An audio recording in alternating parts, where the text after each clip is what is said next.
কি সালাউদ্দিন আইয়ুবীর মতন নেই, একজন কি ইমামে হাসানের মতন হকের উপরে থাকার লোক আছে না নাই? আছে, দেখা যায়। এরকম লোক দেখা যাচ্ছে? কথা বলে, একজনকে দেখা যাচ্ছে না? আছে, আমার আপনার চোখ নেই, দেখতে পাচ্ছি। মুজাদ্দিদ জামান আলা হযরত দাদা হুজুর পীর কেবলা রহমাতুল্লাহ আলাইহির আওলাদ, রাসূলের খানদান হলো পীর আবু বকর সিদ্দিকী।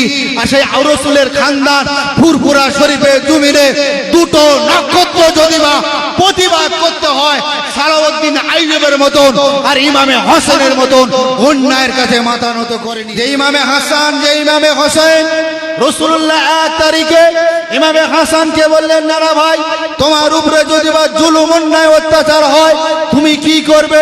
ইমামে হাসান বলেছিলেন, না না ভাই, মাফ করে দেব। দ্বিতীয়বার যদি অন্যায় করে তুমি কি করবে? না না ভাই, মাফ করে দেব। তৃতীয়বার যদি অন্যায় করে ইমামে হাসান তুমি কি করবে?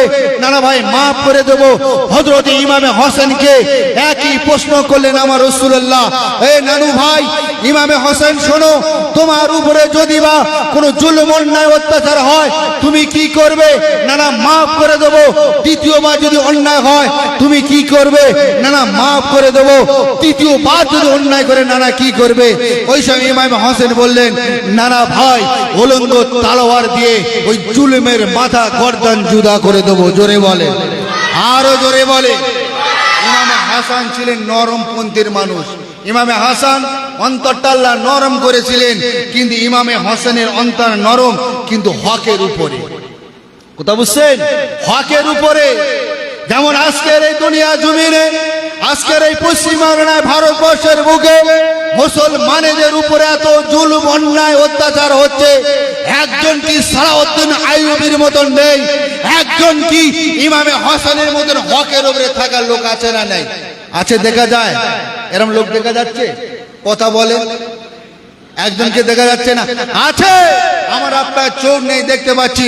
মুজাদ্দিদ জামান আলা হযরত দাদা হুজুর পীর কেবলা রহমাতুল্লাহ আলাইহির আওলাদ, রাসূলের খানদান হলো পীর আবু বকর সিদ্দিকী।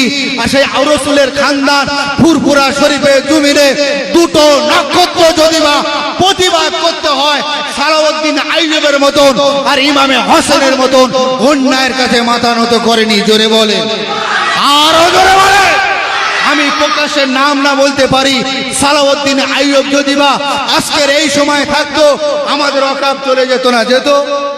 কথা বলে। ইমামে হোসেনকে যদি আল্লাহ এই পিরিয়ডে পাঠাতো তাহলে কারো কাছে মাথা নত করতো না। ইমামে হোসেন চিন্তা করে গর্দান জুদা করে দেবো, এই জিদের কাছে মাথা নত করবো না। ঠিক কিনা বলেন? রাসূলের খানদান কে? ইমামে হাসান হোসেন কে? রাসূলের খানদান। মুজাদ্দিদ জামান দাদা হুজুর পীর কেবলা আমরা সবাই মানি তো? হ্যাঁ না? দেন একটু হাত তুলে সাক্ষী দেন। নারায়ে তাকবীর, নারায়ে তাকবীর। মুজাদ্দিদ জামান দাদা হুজুর পীর কেবলা রাসূলের খানদান। ঠিক কিনা বলেন? আর সেই রাসূলের খানদান আজকের কিছু আলেম গোলামি করতে পারে, কিছু মাওলানা সাহেব গোলামি করতে পারে, কিছু ইমাম সাহেব গোলামি করতে পারে, কিছু পীরজাদা গোলামি করতে পারে, কিন্তু দুটো থেকে কয়েকটা পীরজাদা ইমামে হাসানের মতন দাঁড়িয়ে আছে। জোরে বলে। আমি নাম বলবো না, আপনারা বলবেন। আমি বলবো না, আপনারা বলবেন। কে বলেন তো দেখি? নওশাদ সিদ্দিকী ভাইজান, আব্বাস সিদ্দিকী ভাইজান। নারায়ে তাকবীর, নারায়ে তাকবীর। আরে ইমামে হোসেন যখন কারবালা জমিনে যায় ৭২ জন সৈনিক, কজন? ৪০ জন পুরুষ, ৩২ জন মহিলা। কত হয়? ৪০ আর ৩২, ৭২। ইমামে হোসেনের কাছে যখন খবর এলো যে ফরাক নদীর পানি বন্ধ, হোসেনকে দেওয়া যাবে না, কালকের হোসেনের গর্দান জুদা করে দেওয়া হবে। ইমামে রাসূলের খানদান, এদের আদর্শ দেখে ইমামে হোসেন ওই সময় তাঁবুর মধ্যে গিয়ে বলো, আমার সঙ্গে সাথীরা, আমার ভাইয়েরা, তোমরা ফিরে চলে যাও, তোমাদের কিছু বলবে না, তোমাদের ছেড়ে দেবে। এজিদের সঙ্গে শত্রুতা তো আমার গর্দান জুদা করে দেয়, দিক তোমরা চলে যাও। ৭২ জন। আর এজিদ বাহিনীর ৬,০০০। কত বললাম? ৬,০০০। ৬,০০০ আর ৭২ জন কিছু মনে হবে? ওটা আঙুল চুটকি মেরে মেরে ফেলে দেবে। কথা বুঝছেন না? ইমামে হোসেন সাথীদের বললে, চলে যাও, তোমাদের ছেড়ে দেবে, আমার সঙ্গে মোকাবেলা হবে।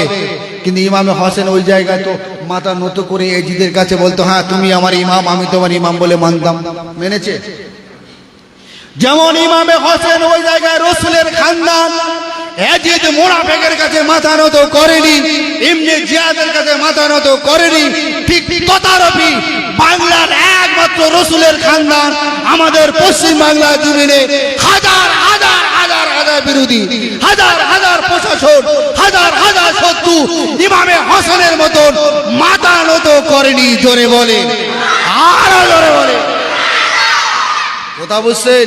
এটা রসুলের খানদান যারা, তাদের আদর্শ এইরকম হয়। আর যারা মুনাফিক, ইয়াজিদের মতন মুনাফিক যারা হয়, তাদের আখলাক চরিত্রটা অন্যরকম হবে। আমি জিয়াউর রহমান ফাতেহি, আমার চরিত্র আলাদা। আমার 1 কোটি টাকা দেন, আমি এখনই বলবো আব্বাস সিদ্দিকী মুর্দাবাদ, দাদা হুজুর মুর্দাবাদ। বলবো না বলবো না বলেন, বলবো না বলবো না। দেখেছেন একজনের উপরে জুলুম অন্যায় অত্যাচার, ইমামে হোসেন একাই 100 কারবালার জমিনে মাথা নত করেনি। ঠিক পশ্চিম বাংলা জমিনে রসুলের খানদান 1 থেকে 2 কোন মুনাফিকের কাছে মাথা নত করেনি। জোরে বলে। আমার বাপ ভাইরা, অল্প সময় কষ্ট হলো নাকি? এটা হ্যাঁ না দেন? কষ্ট হয়েছে? আমার দিকে খেয়াল দেন, কষ্ট হয়েছে নাকি?